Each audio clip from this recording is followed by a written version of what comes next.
This is the Jason Walker Show.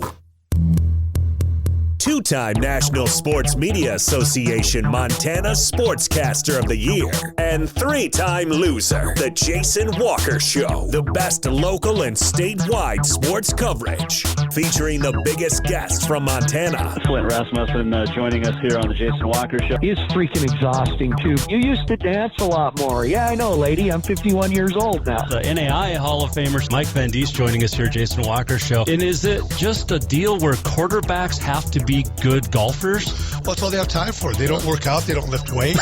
They don't do anything else. They might as well go get on the golf course and at least have some fun. And from across the country, Doug Gottlieb, our guest here on the Jason Walker Show. End of the day, remember, it's your show. It's got your name on it. Howie Mandel, our guest here. Jason Walker, deal or no deal? The Jason Walker Show, broadcasting from the Major Mortgage Man Cave. Here's Jason Walker. Hey, happy Friday. It is the Jason Walker Show inside the Major Mortgage Man Cave and presented by Capital Collision Center. It is a big show today. We're going to talk New England Patriots football. If you wanted to know why the Patriots dynasty was good for 20 years, how the split came with Tom Brady, and a whole lot more, you're going to want to listen to this with author Jeff Benedict coming up a little bit later in the show. About 10 minutes from now, we're going to get a Kentucky Derby update from our good friend Barry Abrams from In the Gate podcast. He will tell us who wins the Kentucky Derby tomorrow. And yes, it is the Kentucky Derby tomorrow, which is strange, I know, but it will be tomorrow. Will Tiz the Law go 2 for 2 in the Triple Crown races thus far this season? So we'll find all that out. Also, let's see what else is going on. We're going to check in with, on this day in history, we have a big one. We've got a couple of big birthdays, and the walk-off is coming up as well. I've got 5 pages of rundown notes today. You can watch live on Facebook.com/The Jason Walker Show. You can tweet at JWalkerSports. You can find us on YouTube, Podbean, Network One Sports. Email is jasonwalkersports@gmail.com, and you can get a hold of us as well, jasonwalkershow.com. So, all right, let's get going. Major Mortgage Man Cave and our daily COVID update. So here we go. Montana with 149 new cases, 150 currently in the hospital, 114 deaths, 2,084 active cases, 1,011 of those are in Yellowstone County. But hey, let's allow fans in the stands. 5,821 have recovered from this virus. There are 192 active in Rosebud, 158 active in Bighorn, 174 in Cascade, 158 in the Flathead. See, numbers just keep going up in these bigger cities. Missoula County's at 41, Lewis and Clark 14, 24 in Gallatin. And I just saw some today that Deer Lodge in Anaconda Health Department added 45 new cases today down there. So stay safe, everybody. That is your COVID update. All right. There is a football game that was canceled tonight. Not due to COVID, however. Coal Strip and Big Timber, not going to happen tonight. Several wildfires, smoky air was deemed unhealthy on all of the measurements that they use. And Colstrip Athletic Director Robin Nansel said MHSA, they consulted the guidelines. They'd said, we can't hold this game. Poor air quality in Colstrip. And so Colstrip will not host Big Timber tonight. And it's rough for the kids because they've not known if they're even going to have a season. And they were supposed to get a game tonight. They felt it was guaranteed. And then it's not happening. And that's Colstrip coach Andrew Torgerson, quoted in 406mtsports.com, said that. He goes, quote, "We've got this game guaranteed. Let's go out and make the most of it because we don't know what will happen," end quote. That was yesterday. Today, their game got canceled with Big Timber. So that's bummer news. That is absolutely bummer news. Speaking of fans, Billings Public Schools, we talked about this a couple of days ago, their activities spectators plan was released today. 2 family members per participant for Billings teams will be allowed.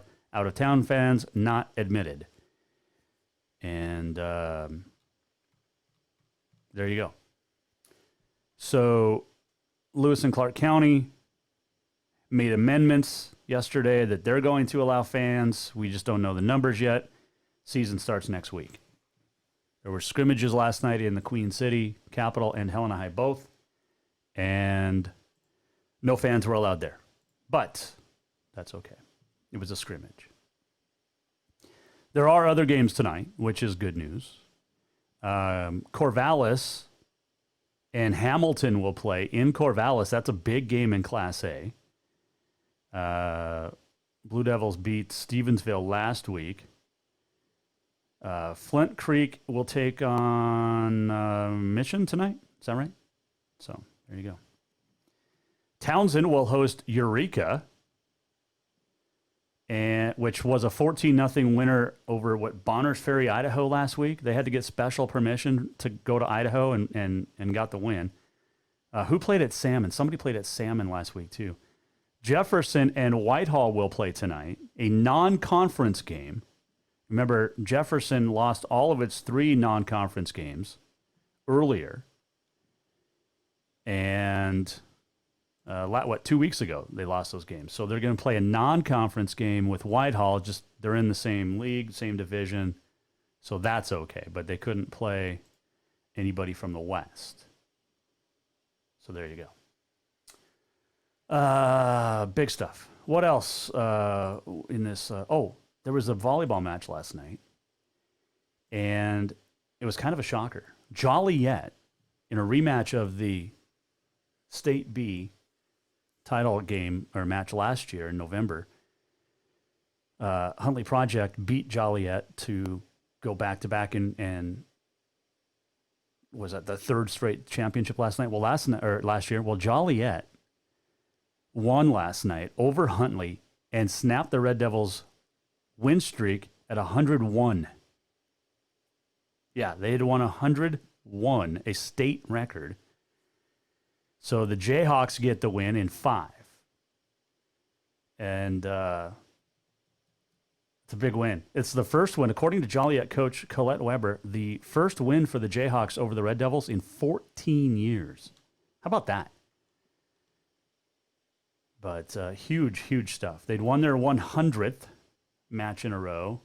That was at the state championship last year. Their 3rd in a row, 12th in history of the school. And then they got their 101 straight win back on August 28th when they beat Bridger. But losing last night, that's a big blow.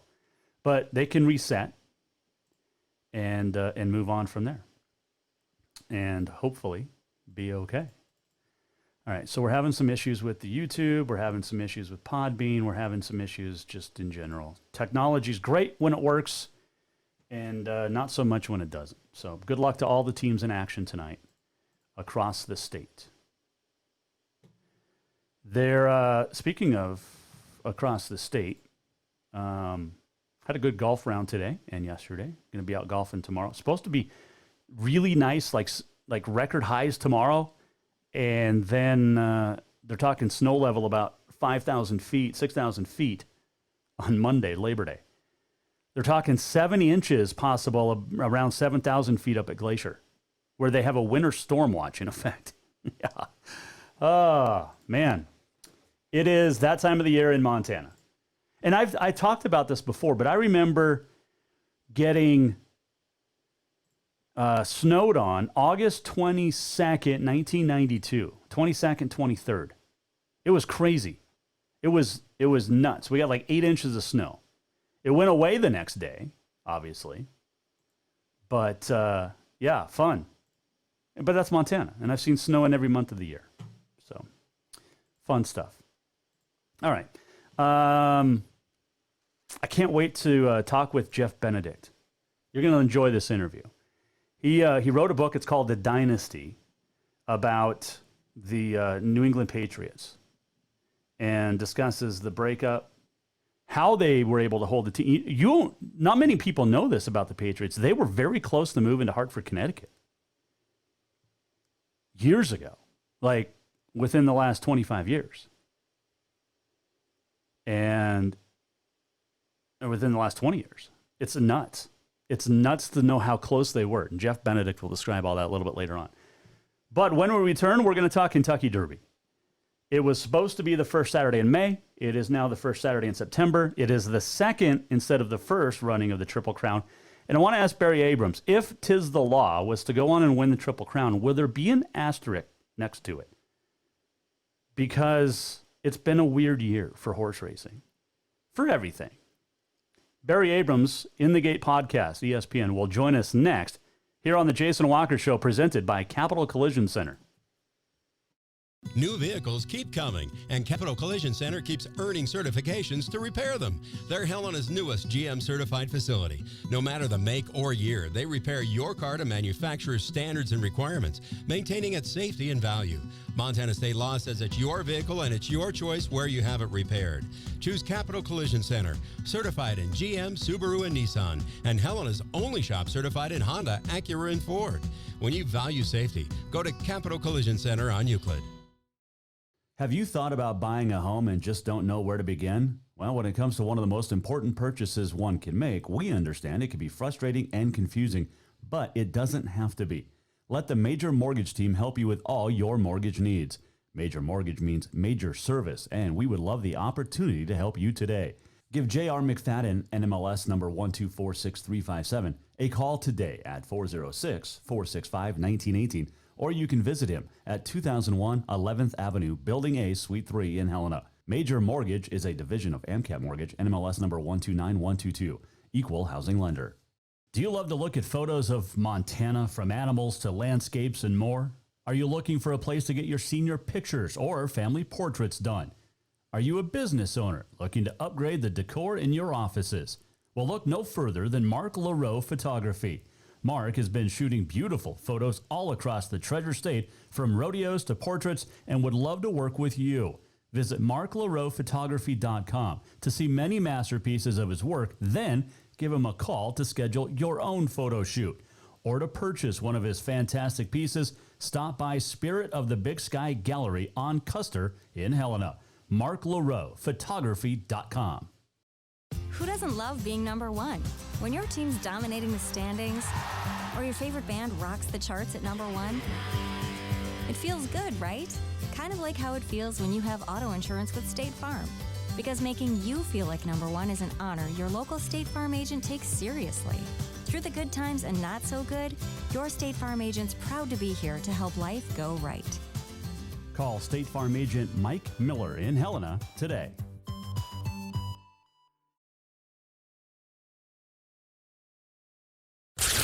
I'm done with this. Thinking about trying something new? The Montana Air National Guard has so many exciting career fields to choose from, many that can open up opportunities in your civilian life. The best part?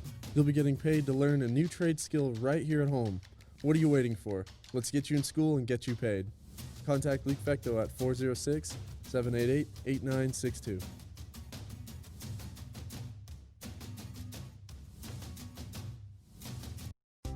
Store-wide savings are what you'll find when you shop for new home furnishings at Rucker's Furniture.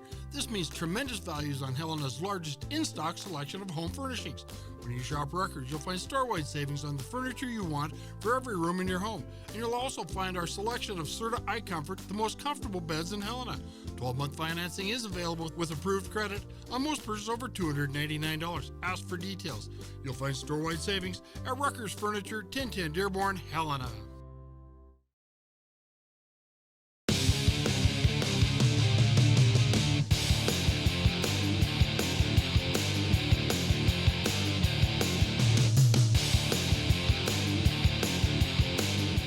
Welcome back, Jason Walker Show, Major Mortgage Man Cave, presented by Capital Collision Center, your one-stop shop. If you have been in a wreck of any kind, from the smallest fender bender to, like I was basically almost totaled my truck from getting T-boned, Capital Collision Center will make it look like it is brand new, and you can't tell that my truck was in a wreck. So love the work Capital Collision Center did.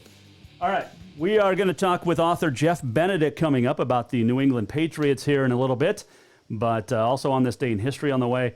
and a whole lot more. But it is time to welcome in one of my all-time favorite guests, and we talk horse racing a few times a year. His name is Barry Abrams. He hosts In the Gate podcast, and he's on his way home.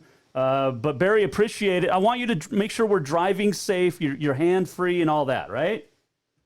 Bluetooth speakers. We're good to go. I'm all yours. Barry, I appreciate it. How's it been the last couple of months for you and the family? It's just one of those. We just don't know anything that's going on lately. If I didn't know the Kentucky Derby was on Labor Day weekend, I'm not sure I'd have known this was Labor Day weekend. You know, when you work at home, every day feels like every other day. It definitely does, and appreciate you being able to join us. The first question I want to ask Barry is, if 'Tis the Law is to go on and win the Triple Crown, and we've got the Preakness coming up in October, is there going to be an asterisk next to its name? Generally speaking, there probably will be. I won't be the one who puts it there because it, to me, is a different type of Triple Crown. On the one hand, the races are much more separated now. 12 weeks between the Belmont Stakes, which happened in June, 'Tis the Law won that, and the Derby this Saturday, and then another 4 weeks until the Preakness, which is October 3rd. The Belmont was also run at a shorter distance. Normally it's a mile and a half. This year it was a mile and an eighth because the horses had just come back after the COVID break. They were not ready to run a mile and a half. And you could argue that there were a number of horses who would have won the Triple Crown over the years if the Belmont Stakes had been a mile and an eighth, not a mile and a half. True. I get all of that. My point is that because the races are more spaced out, which is the way horses regularly run now. They don't run 3 times in 5 weeks, the way the Triple Crown is currently set up in a non-COVID year. They run every 4 to 6 weeks. And so you may see a pretty stiff field for 'Tis the Law, assuming he wins tomorrow, in the Preakness, which would include Art Collector, who was pulled out of consideration on Saturday because of a minor injury. He should be fined 4 weeks. And King Guillermo, who also has a fever. He'll be fined 3 days from now, but as an abundance of caution, he's not running Saturday. I don't know if those horses would come back on 2 weeks rest in the Preakness were this race to be run in May. So, again, while the configuration's different and the Belmont Stakes was shorter, I would argue that 'Tis the Law, should he complete this Triple Crown, would have faced tougher fields and therefore is just as worthy a winner. And oh, by the way, not for nothing, but this horse has just oozed American Pharoah 2.0 to me. The way he races, the way he trains, the way he presents himself, he is picture perfect, just the way you would draw it up. And he's had some trouble in his races. He's overcome that. So to me, some of it, I guess, is the horse himself. 'Tis the Law, of course, being the only horse that can complete the Triple Crown this year. If he does it, he is no less worthy and no less quality to me than American Pharoah. He is fantastic. That says a lot because we know how good American Pharoah was. Barry Abrams, our guest here, Mike Miller, State Farm Hotline. I saw at the post positions, the betting today, and there's not a lot of faith in literally any other horses other than the 3 on the outside. 'Tis the Law, I think, was 3 to 5. Honor AP's 5 to 1, and Authentic 8 to 1. The next closest is 1,000 Words. He's in the 10 slot at 15 to 1, and every other horse is 30 or 50 to 1. They're not putting a whole lot of stock in literally anybody else except the top 3. And I think we lost Barry there, so we'll try to get him back. But yeah, that is absolutely crazy that the top 3 are 3 to 5 and 5 to 1 and 8 to 1, but then everybody else is 30 to 50 to 1, and Barry Abrams back with us. Barry, I was just saying that the top 3 horses, 3 to 5, 5 to 1, 8 to 1, everybody else is 30 or 50 to 1. There's not a lot of faith in anybody else. No, and that's justifiable here, no pun intended. The thing about it, though, is, first of all, the odds of the 3 outside horses being the favorites, Churchill Downs put out that it was 800 to 1. to have that. Wow. Now, the thing about it is, again, being on the outside is an advantage in a large field. And this is now a 16-horse field, the first time since 2003 that we don't have 20. You don't want to get caught in traffic. Mm-hmm. And if you're down on the inside, you can be pinned up against the rail, and the field comes around you and swarms you, and you have nowhere to go. So I think if 'Tis the Law were drawing 1, 2, 3 or something like that, his odds may have gone up just a little bit because there'd be a chance of greater traffic. But not only is it better to draw the outside, but the horse to his immediate outside, the far outside, Authentic, is the pace setter in this race. He's going to be the horse that goes to the lead. And so to use race car parlance, 'Tis the Law is just going to draft in behind him and try to get a position going into the first turn where he's not 10 wide, but maybe 3 or 4 wide. And if he can do that and avoid traffic, this is his race to lose. Barry Abrams joining us, Jason Walker Show. He's won his last 7, 'Tis the Law has, but the only race at Churchill Downs, and again, way back when, finished 3rd. And he obviously knows the track, and that was last November. So obviously running a lot better nowadays. So that track was also very wet that day. It was a sloppy track. There'll be no issue with that tomorrow. The weather is forecast to be beautiful in Louisville. And the horses are growing up. I mean, you know, when you're in the fall of your 2-year-old year, I mean, that's like being a 9-year-old kid. Even in May of your 3-year-old year, you're basically a teenager. You reach September, you're basically a junior or senior in college getting ready for the NFL. So these are bigger, stronger, sturdier horses than they would be in May. And usually at this point in the year, they would be expected to face their elders, not just run against other 3-year-olds. But, of course, this is not any other year. Right. So, this horse has grown up mentally this year. He's been so professional winning the Florida Derby, the Belmont Stakes, and then the Travers up at Saratoga last month at 1.25 miles, the same distance as the Derby, and he demolished a pretty good field. So he has just been all systems go, and it's just hard to see, unless something happens, which it always could, it's hard to see him getting beat. The article I was reading, Barry, mentions Authentic, also mentioned 1,000 Words, both from Bob Baffert. But there's one in there too, Storm the Court, and that's a name that I like, but it was an upset winner at the Juvenile, at the Breeders' Cup. Is this a horse that can challenge 'Tis the Law or any of the top 2 other 3 horses? His trainer, Peter Urton, the father of NBC analyst Brittany Urton, has been searching for what this horse does best. He's tried him on grass. He's tried him at different distances. And the horse just has not really responded. I really don't know why he landed here. I don't think he belongs here. He has not shown that he's capable of it this year. So that would be a tough one. But there are others you could look at with upset chances. One of them would be the number 2 horse, Max Player, who is a closer. He's a come-from-behinder and would have to navigate traffic. That's always an issue. But he was transferred from the barn of Linda Rice, who's a very good trainer in upstate New York, to Steve Asmussen, who's the second winningest trainer in North American history. And this will be Max Player's first start for Steve Asmussen. I have to believe that when this guy gets his hooks into this horse and trains him the way he wants to, that there's room for improvement. He's just got to navigate traffic. Another one I would look at here is the number 7, Money Moves, for Todd Pletcher, 4-time champion trainer, 2-time Derby-winning trainer, and he didn't even enter this horse until a couple of big horses that we mentioned earlier, Art Collector and King Guillermo, withdrew.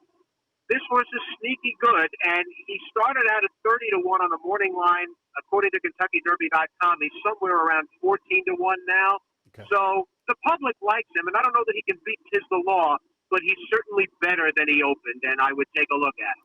Barry Abrams joining us. He is the host of In the Gate podcast. We never really talk about jockeys a lot, but there's some good ones that aren't down in Churchill or over in Churchill Downs this week, both because of COVID-19 or mainly because of COVID-19 restrictions. Flavian Pratt's not there. The Ortiz brothers are not there. there's a lot of great jockeys that aren't able to make this trip. And does that change the dynamic of the Kentucky Derby at all? A little bit, although the best horses have good riders on them. Manny Franco is the wild card. I mean, Manny Franco has been a leading rider in New York for a couple of years, but this is his first time with a horse that should win on the big stage. Can he handle it? He's our guest on this week's In the Gate podcast, and we asked him about it. But, you've got Javier Castellano on Money Moves. You've got Mike Smith on Honor AP. So, I mean, you still have some pretty big riders in here. Mm-hmm. But, yes, I mean, when you don't have the Ortiz brothers and you don't have Flavien Prat, that certainly can make a difference. I don't think it will because Tisdaloff is so much better than the rest of these. And I'm not trying to take anything away from Manny Franco, but I don't think he's got to do a whole lot here to get this horse to the wire first. Just don't fall off, right? Well, he's got to get him out of the gate, and he's got to establish a position on the first turn without being 10 or 11 wide. If he can do that, the horse should take him there after that. Barry Abrams joining us. So this is the first time, I think, since 1945 the Derby was not run on the first Saturday in May. It moved to June 9th that year due to World War II.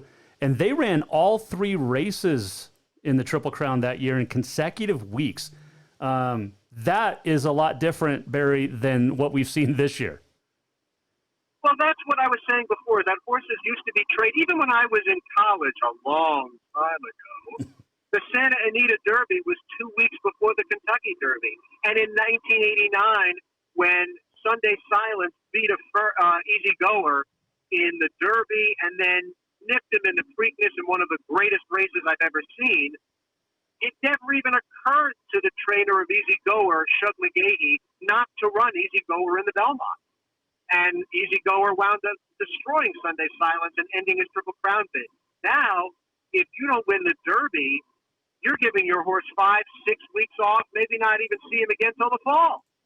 It's just a different game, and we could talk for hours about why that is.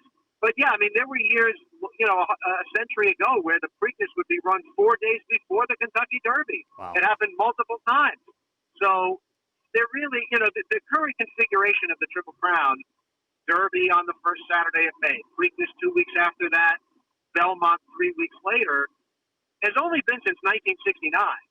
So there have been iterations, and I'm of the belief, and so is Randy Moss at NBC, that the Triple Crown, after we're done with COVID, should be changed to leave the Derby where it is, run the Preakness, say, on Memorial Day weekend or the first weekend of June, and then run the Belmont Stakes on July 4th. Ooh. It would take a lot to convince horsemen of that. Change does not come easy in this industry. And part of that, too, change is Barclay Tagg, who I think is, 82, but he had some interesting comments about Louisville and about there's protesting that's going to happen outside Churchill Downs. He's an old guy. He's 82. But what was your takeaway from some of his comments? I mean, I'm not going to comment on what other people say like that. It's not for me to say. Okay. I know that it is a very sensitive subject, and I'm not looking to offend anybody. I just know, that ESPN as a company, we take a stand on social justice. And so I hope that everything plays out peacefully and that all voices are heard and included. Barry Abrams, our guest here. A couple final questions for you, Barry. But obviously you're picking Tiz the Law. Is that where we're at? Yeah, I mean, if you want to make money on this race, the best thing to do would be to take Tiz the Law to win, and then other combinations of horses to come in underneath in an exacta or trifecta. That would, or a double with a race earlier or later. Mm-hmm. But to just bet Tiz the Law to win, you're not really going to make a whole lot. However, if you decide to go a little deeper and bet the first three finishers, there could be some long shots that come in. I mean, Dallas Stewart alone has had three of them when he had Invisible Ink. He had Commanding Curve at 47-1 come in second. So there have definitely been years where the second place finisher, even when the favorite wins, the second place finisher causes huge payouts. I want to get your thoughts. We know that there's not going to be any crowd And I mean, we're talking, 175,000 or more that are not going to be screaming. Does that affect the horses at all? And does it affect the jockeys? Because a lot of times I always bring up Secretariat with you, but that's a horse that loved the attention. But does it really affect the horses at all if there's no crowd versus a big crowd? It's going to be a lot easier for them. Horses are, thoroughbred horses anyway, are high-strung animals. And if you blink the wrong way, they're going to jump. And it happened in the Derby last year when Maximum Security was disqualified. He veered from his path because he either heard a sound on the infield or maybe he saw a camera flash, we're not sure, and caused interference. So without a live studio audience, it's certainly going to be easier on the horses. It won't be quite the spectacle that you and I are used to seeing, but it'll be a lot better for them. Yeah, not seeing as many big hats. I think we're okay not seeing all those for a year. Barry, did you know what happened on this date in 1920 in horse racing? September 4th, 1920. Is that the day that Man of War won the Lawrence realization by 100 lengths? Yes. Yes. I wanted to ask you about that. I mean, so what did Secretariat win the Belmont by? It was listed as 31. If you actually look at the picture, it's probably closer to 25, but you get the idea. Right. But 100, how is that possible? 100 lengths. Well, there weren't that many opponents. And so because Man of War was that good, he never won the Kentucky Derby because his owner didn't enter him in it. He said, this horse is too good to run in the Kentucky Derby. But when you don't have a lot of opponents, and it's almost like a match race, one-on-one, what happens is, like when you watch the Derby tomorrow, you're going to have horses in the front and in the middle and some at the back, and they can take aim on each other. But in a match race, when there's like 2 or 3 other opponents, you can't do that. You can't let one horse get away. And so you have to try to run with it. Well, nobody can run with Man of War. So in a race with few opponents, it's certainly easy to win in such a walkover. Man, I saw that today and I was like, well, it's good timing talking to Barry, but 100 lengths. And the fact that you knew that is even impressive. I love that. Well, unfortunately, Man of War was the first radio star, but not the first TV star. And so we never got to really understand it visually how great he was. We saw Secretariat win, or at least some of us of a certain age saw Secretariat win the Belmont by 31 lengths or whatever number it was, but we never saw Man of War. But when you hear something like that, it can't help but impress you. Barry, when you look at Man of War and War Admiral and Secretariat, and I mean some of the great horses, are we ever going to see horses like that again? Well, I mean, American Pharaoh was pretty close. And remember, Man of War lost a race. Secretariat lost 5 of them. American Pharaoh lost 2 of them. There are very few perfect horses. The last major one was Personal Ensign, the filly, who won all 13 of her starts, culminating in a come-from-behind, heart-stopping victory in the 1988 Breeders' Cup Distaff. But it's very rare. And so even Man of War and Secretariat and American Pharaoh, who are at the pantheon of this industry, of this business, of this sport, were not perfect. It makes you appreciate when they were. The fact that Secretariat lost 3 times in his championship season of 1973 makes you realize that those 3 wins in the Triple Crown races were not automatic, right, and that they were even more special than when you think about them the first time. It's nuts. I appreciate you each and every time. We're going to talk in October, of course, before the Preakness, but safe travels home. Stay safe, and appreciate the time as always, my man. It's great to talk with you, Jason. Take care. Thank you. That is Barry Abrams. He is a host of In the Gate podcast. Nobody knows horse racing better than Barry Abrams. We love chatting with him. So there you go. Tizelaw going to win. But then the big money is going to be coming where you take your second and third, the place in the show for tomorrow's Kentucky Derby. I think it's the 146th. I mean, think about it. The first Kentucky Derby came 10 years after the end of the Civil War. I mean, that's how long the Derby's been running. And it's just, it's going to be weird not seeing all the hats tomorrow, but it'll be fun not seeing all the hats tomorrow. So I think post time is 5:01 Mountain Time tomorrow, and on NBC. So we thank Barry for joining us as we talk to him at least 3 or 4 times a year. We talk horse racing, and we gave you, because you can bet now in Montana. So you can bet on the Kentucky Derby. 'Tis the law to win. But then who finishes second, who finishes third? That's where the big money is going to be won. You're not going to make any money on 'Tis the law. There you go. Appreciate Barry. This segment brought to you by Rutgers Furniture. We're going to take a break. And when we come back, I'm not a New England Patriots fan. And I don't know very many Patriots fans in the state of Montana. There's a new book out. It's called The Dynasty. It's written by Jeff Benedict. And Jeff had unbelievable access. He's going to talk about Deflategate in the book. He talks about Spygate in the book, and also the breakup. Tom Brady, Robert Kraft, Bill Belichick. And did Giselle have anything to do with that? We'll find out next when Jeff Benedict joins us here on the Jason Walker Show, presented by Capital Collision Center.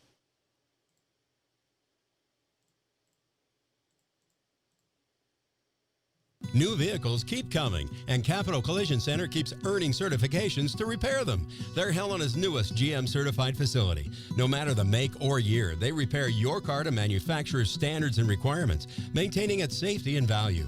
Montana state law says it's your vehicle and it's your choice where you have it repaired. Choose Capital Collision Center, certified in GM, Subaru, and Nissan, and Helena's only shop certified in Honda, Acura, and Ford. When you value safety, go to Capital Collision Center on Euclid. Store-wide savings are what you'll find when you shop for new home furnishings at Rutgers Furniture. This means tremendous values on Helena's largest in-stock selection of home furnishings. When you shop Rutgers, you'll find store-wide savings on the furniture you want for every room in your home. And you'll also find our selection of Serta iComfort, the most comfortable beds in Helena. 12-month financing is available with approved credit on most purchases over $299. Ask for details. You'll find store-wide savings at Rutgers Furniture, 1010 Dearborn, Helena. Have you thought about buying a home and just don't know where to begin? Well, when it comes to one of the most important purchases one can make, we understand it can be frustrating and confusing, but it doesn't have to be. Let the Major Mortgage team help you with all your mortgage needs. Major Mortgage means major service, and we would love the opportunity to help you today. Give J.R. McFadden, NMLS number 1246357, a call today at 406-465-1918, or you can visit him at 2001 11th Avenue, Building A, Suite 3 in Helena. Major Mortgage is a division of AMCAP Mortgage, NMLS number 129122, equal housing lender.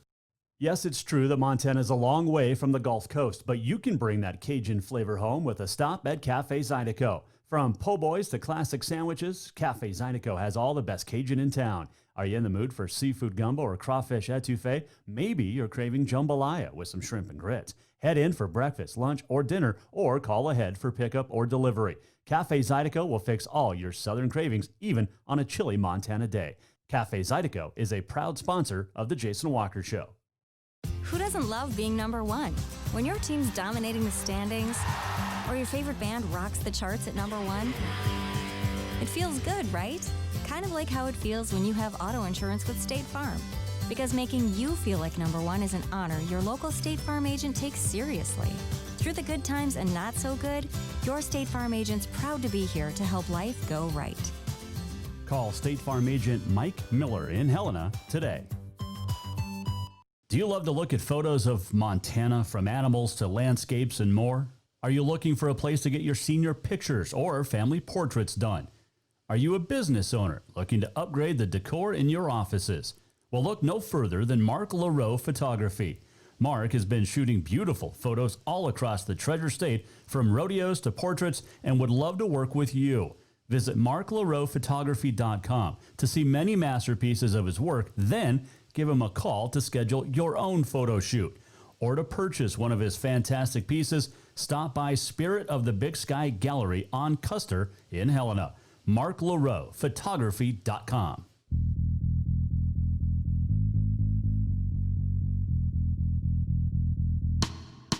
Welcome back to the Jason Walker Show. there we go. Final segment on a Finally Friday. We are looking, thanks to Earth. Ooh, there's a shark. We're looking live, thanks to EarthCam, at the Baltimore, Maryland Aquarium. Shark Cam. I'll have to show the daughter this. She loves sharks. Loves sharks. She's got like 3 books about sharks so far. One's called Shark Bite with Mark the Shark. The other one is Good Night Sharks. I can't remember the name of the other one, but there you go. Earth Cam. Baltimore Shark Cam at the aquarium. There you go. Fun stuff. Still to come on this day in history and a whole lot more. I don't know what we're doing here. Let's try that. There we go. Hey, we're on camera. Hi, Mom. Actually, I don't think my mom's ever seen an episode of this show. Trying to fix the cameras here. I'm not sure if that's working. Let's try this. I don't know what I'm doing. Just trying to get by on a Friday. All right, this segment brought to you by Mark Leroux Photography, and you can purchase that product right there. That picture was taken July 3rd at the Ennis Rodeo, NRA, and Mark took it, and it is a beautiful picture, and you can own it. Go to marklerouxphotography.com, mention the Jason Walker Show, you get 20% off. That picture or any of Mark's great stuff. Now, if you book a portrait package and mention this show, you'll get a free 8x10 canvas or matte print. Unbelievable. Mark is so good. He's going to be in Helmville this weekend for the final Northern Rodeo Association event of the year. NRA finals in October were canceled, so whoever's your leaders at the end of the weekend at Helmville will be your NRA winners for the year. And good luck to all contestants. I think Lindsay Cruz, formerly of Winston, now down in the Red Lodge area, is going to win the barrels. I think like she's leading big time. But get over to Helmville if you want to watch some radio action this week. Just social distance, wear a mask. All right, so New England Patriots.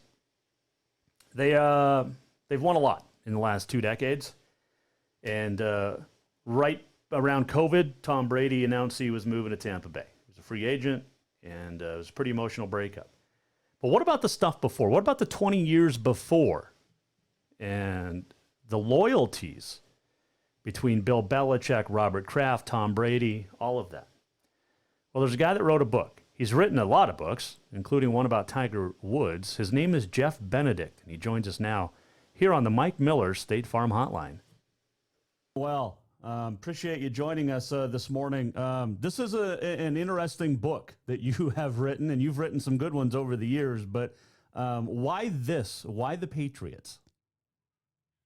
I mean, that's an easy one for me. I mean, watching for years thinking, this is the greatest sports dynasty of the 21st century. We haven't seen a team in the last 20 years that's performed as consistently and won as much as them. I just wanted to understand how did they build this dynasty, and then once they built it, how did they sustain it for so long? Because the 49ers of the 80s, Steelers of the 70s, the Packers of the 60s were all fantastic, but none of them were able to survive or keep it together for more than about a decade. These guys have doubled that length, and I just wanted to get in there and understand how they did it. You had some unbelievable access to former players, to entertainers, to Robert Kraft, Bill Belichick, Roger Goodell, and Tom Brady himself. One thing that stood out to me, Jeff, that in the talking points is Gisele's a big reason that Tom is in Tampa Bay now. I don't know where that's not what I wrote in the book. I mean, what I wrote in the book is that, and I think you might be referring to a meeting that took place in Robert Kraft's house with he and his son Jonathan and Tom and Gisele, talking about, whether Tom would remain there and continue playing in New England. I think that, the point that the book makes and shows is that you basically got in Tom Brady and Bill Belichick the two biggest stars that the NFL has produced in the last 2 decades. Mm-hmm. And they've remained on the same payroll for all that time. It's a complex situation, and I think to Robert Kraft's credit, the owner, he's managed the situation, quite remarkably, keeping these two guys together for so long. And it is complex, but that's what comes with greatness. And for me, not so much judging them. It's more trying to understand, like, what did it take to keep the coach and the quarterback together for so long? Because the truth is, they probably should have wound this thing down 10 years ago if they had gone the route that their predecessor dynasties had gone in the NFL. And still then, people would have looked at it and said, hey, it was a great run. They won 3 Super Bowls. You know, they had a 16-0 season. Not bad. But no, this thing gets extended twice as long, and they end up going to 5 more Super Bowls on the back end. And that's really what I was exploring, was how that happened. Jeff Benedict, our guest here, author of The Dynasty. Tell me about the Drew Bledsoe situation, because if it's not for Drew Bledsoe getting hurt, we may not have seen this dynasty at all. There's, it's funny that you say that, because there's a bunch of moments like that, right, where you could say, but for this, none of this would have happened. And the Bledsoe situation is one of the biggest of those moments, because prior to that injury, he was injured in the second game of the 2001 season. So right after 9/11, when play returned, they played the Jets, and Mo Lewis hits him, and he severs an artery, bleeds into his lung, and ends up in the hospital. Almost dies. Right. That moment leads Belichick to insert Brady into the lineup. Brady, by the way, wasn't second string, he's third string, but Belichick puts him in, and he starts performing well. One of the things that I have in the book that wasn't known before was that prior to the start of that season, so just a few weeks earlier, when training camp ended, there was a meeting with Belichick and Kraft where Belichick said to him that if he were starting the quarterback that he thought would be best for this team right now, it would be Brady. It's a statement that sort of stuns the owner. Kraft doesn't ask any questions, and Belichick didn't say any more about it. And, of course, he doesn't start Brady. He starts Bledsoe.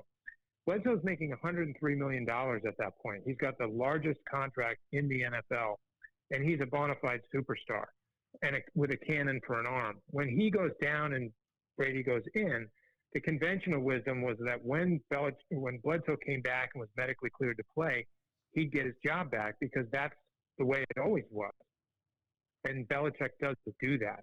And I think that is a big moment in Patriots history, not only because of the gutsy call that Belichick made, but also because Kraft didn't intervene, despite the fact that Bledsoe wanted him to. And he could have, and I think most owners in that situation probably would have intervened. After all, he's paying the other guy $100 million now to hold a clipboard. And so you're starting to see very early the decision-making of Belichick and Kraft and how that impacts the formative years of the dynasty. Jeff Benedict joining us here, Mike Miller, State Farm Hotline. Jeff, when you look at Robert Kraft, it appears that he vetoed a trade of Tom Brady to San Francisco that Belichick wanted to make. Instead, they sent Garoppolo. But Robert Kraft was very, very loyal to both Brady and Belichick over the years. And I think that's amazing when you look at ownership in sports, how loyal he has been. Yeah, he's been very loyal. I just want to correct one thing. Certainly in my book, there is nothing about Robert Kraft vetoing a trade of Tom Brady to San Francisco. I've never seen any or heard anything about that before. That didn't happen. But what did happen is that the loyalty you talk about is for real, and it's a loyalty that goes in two directions. In other words, Kraft's loyalty to Brady, which is reciprocated by Brady's loyalty to Kraft, and then there's the loyalty between Belichick and Kraft, which is a different relationship, but a tremendous amount of trust and loyalty there. And then there's Belichick and Brady, and they're not two guys that spend a lot of time together outside of work. And I think that's what's really interesting here is how they stayed married for so long, despite the fact that they didn't have a close personal relationship off the field. It was a professional working relationship that was really requiring a bridge of the owner who had this more personal relationship with Tom. And that personal relationship is key to him staying in New England for as long as he did. You cover the breakup, and it ended I think we all knew it was coming the last couple of years, but take me through the breakup of the dynasty here. Yeah, the book ends actually this spring as the COVID pandemic is starting to hit the United States, and Brady becomes effectively a free agent and decides he's going to go to Tampa Bay. And I chose to close the book with the farewell scene, which takes place at Robert Kraft's house in the midst of the pandemic. And you have these two guys, Brady and Kraft, who have a father-son-like relationship. It's emotional. There's social distancing restrictions in place. And it's an incredible moment. Not only are they there, but Bill Belichick is on the phone and Jonathan Kraft is on the phone. And I chose to close there because that clearly was the end of an era between Brady, Belichick, and Kraft. And it made sense to me that would be my final scene. Jeff Benedict, our guest here, Jason Walker Show. A couple of final quick questions, but you talk a lot about Bob Kraft and how he, kept the team together in the salary cap era, how he got the Patriots in the first place, and how he kept the Patriots in Foxborough and risked a lot of financial responsibility or gain because of keeping New England in the Patriots in Massachusetts. Take me through that. I'm really glad you brought that up because to me, when you talk about a story about a dynasty, you got to look for the stories that aren't out there. And nobody realizes how close the Patriots were to actually moving to Hartford. It was the real deal. And I interviewed everybody in the governor's office, his lobbyist, his lawyer, the Kraft family and their negotiators.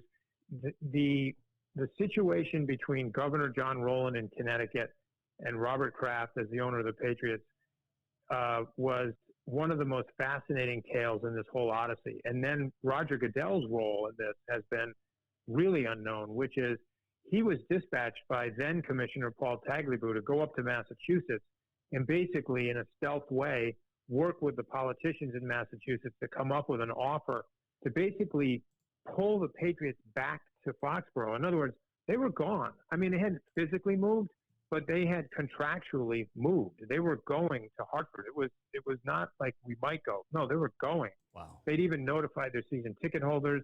The state of Connecticut had signed legislation and appropriated the money to build their stadium. I mean, it was happening. And Goodell is one of the guys who is an unexpected participant in the story. He's not the commissioner yet, but he's like a deputy commissioner who goes up there and he gets involved. So there's all these things happening in back doors and rooms to pull this thing back from the brink. And to me, it's one of the best kept secrets of the dynasty. That is absolutely crazy. Final question for you, Jeff Benedict, the author of The Dynasty.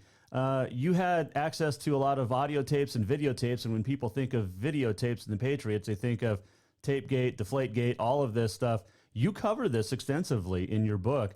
What did you learn that fascinated you the most?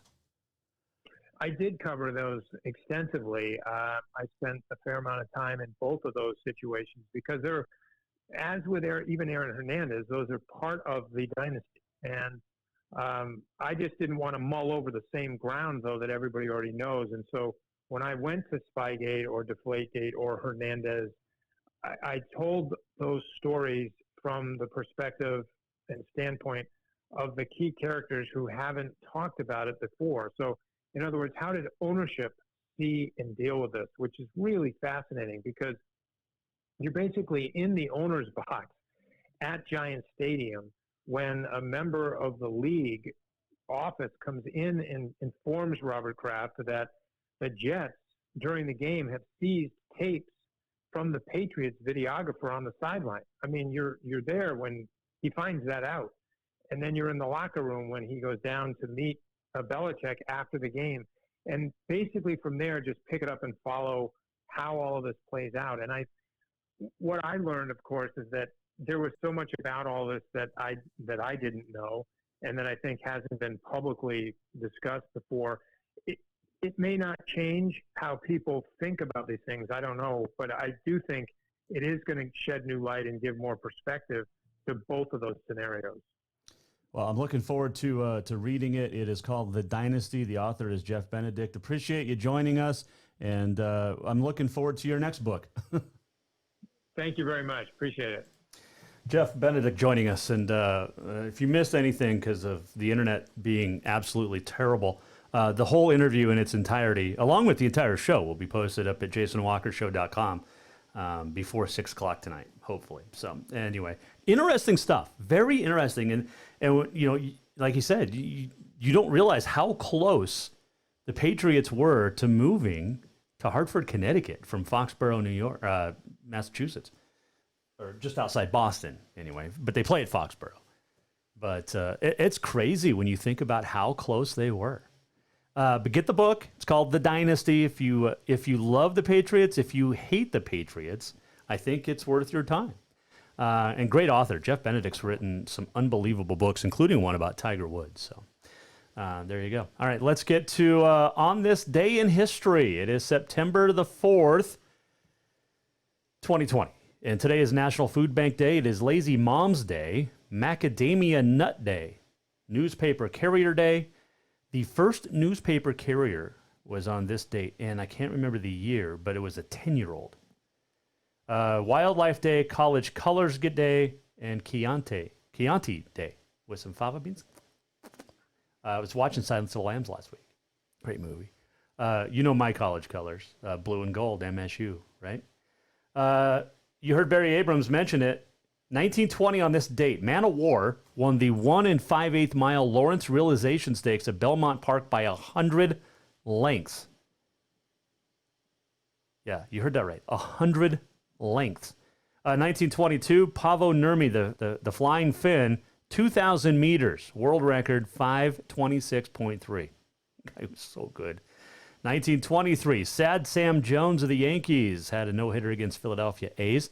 1950, NASCAR's first paved super speedway, Darlington Raceway, hosts the Southern 500. It's the first ever 500-mile event in NASCAR history. Johnny Mance won it in a Plymouth. They don't make Plymouths anymore, do they? 1972, the U.S. 4x100 medley relay team, Mike Stamm, Tom Bruce, Mark Spitz, Jerry Heidenreich, set the world record of 3:48.16 to win the gold in Munich. Mark Spitz becomes the first athlete to win 7 Olympic gold at a single games. 1991, MLB Statistical Accuracy Committee votes to drop the asterisk next to Roger Maris's 1961 home run record of 61. And they also determine an official no-hitter must go at least 9 innings, which is interesting because doubleheaders this year are 7 innings. And so if you get a no-hitter in 7 innings, it doesn't count. It's not an official no-hitter according to Major League Baseball. 1992, in his record 115th and final U.S. Open singles match, Jimmy Connors was beaten by Yvonne Lendl 3-6, 6-3, 6-2, 6-love in a second-round night match. It was electric. I remember this match. It was unbelievably electric that night in Flushing Meadows, New York. The atmosphere, and everybody knew it was going to be the last match probably for Jimmy Connors. He had won his first-round match, which was a surprise, but then falls out in the second round. But unbelievable atmosphere that night. 1993 on this date, Yankees pitcher Jim Abbott, no-hit Cleveland. Jim Abbott with one hand, literally. 2002, you've seen this in the movies. After blowing an 11-run lead to Kansas City, Scott Hatteberg's bottom of the ninth walk-off home run gives Oakland a historic MLB win, 12-11. The A's set the AL record of 20-game winning streak. You saw it in Moneyball. Happy birthdays today. Paul Harvey was born on this date in 1918, passed away in 2009. I can't believe it's been that long. Rest of the story, Paul Harvey. Man, loved listening to him. 1932, Bevo Francis was born. The Bevo Francis Award in the NAI was named after him. Great basketball player. He passed away in 2015. It is former governor of Montana, Brian Schweitzer's birthday today. He was born in Havre. Lion Brian Schweitzer. He was born in 1955. It is the birthday of the greatest offensive catcher in Major League Baseball history. 1968, Mike Piazza was born. Also, The Price is Right, happy birthday. Started in 1972. This date, it's on CBS. Let's see, a couple of other things happened. 1886, Geronimo surrendered, ending the last major U.S. Indian War. And in 2006, Steve Irwin was killed by a stingray at the age of 44. Can't believe it's been that long since Steve Irwin has been gone as well. In 2006, that's 14 years ago. Crazy. All right, let's do this. We're almost at the end of the show. What did we learn? And what did he miss? Time for the walk-off. All right. We'll give you another look at EarthCam and the Shark Tank at the Baltimore Aquarium. Thanks to EarthCam. What did we miss? Not a lot. We got a lot in. There was a canceled game tonight. Big Timber, Colstrip, not playing at Colstrip due to air quality, not COVID, air quality. And there is a stingray. I don't think that's the one that killed Steve Irwin on this date 14 years ago, but we just saw a stingray pass by on Shark Cam. Thanks to EarthCam. There you go. All right. What else? We learned Tiz the Law's going to win tomorrow, Kentucky Derby. And your money is going to be made on who finishes second and who finishes third, because Tiz the Law's going to win it. All right. Let's see. Let's do this. If you missed the anything, JasonWalkerShow.com. We'll get you up the whole show online. Jason Walker Show is presented by Capital Collision Center. We thank all of our fantastic, great sponsors. Get to Auto Concepts, wish Sherry a happy birthday, and get a lift kit too, or a winch for hunting. Stop by. Dinner's done right this week. So you can stop by tonight or tomorrow for dinner or the weekend. Thanks to all of our guests this week: Jeff Benedict, Barry Abrams, Nicole Rigoni, Patrick Cosina, Jeff Choate. Next week, Super Nanny, Joe Frost, Flint Rasmussen, Nicole Rigoni as well. Every week we'll talk high school football coaches and a whole lot more. See you on Monday. No, we won't see you on Monday. We'll see you on Tuesday. Have a great Labor Day weekend. We'll see you back here Tuesday at 4 for the Jason Walker Show. Hope you have a great, great weekend. Let's just start the music over again. That's what we do. We'll see you on Tuesday at 4. Enjoy the weekend. Stay safe. Be smart. The Jason Walker Show is produced by the Jason Walker Media Company. Any reuse, rebroadcast, or retransmission without the express written consent of the Jason Walker Show is strictly prohibited. Just listen, watch, and enjoy.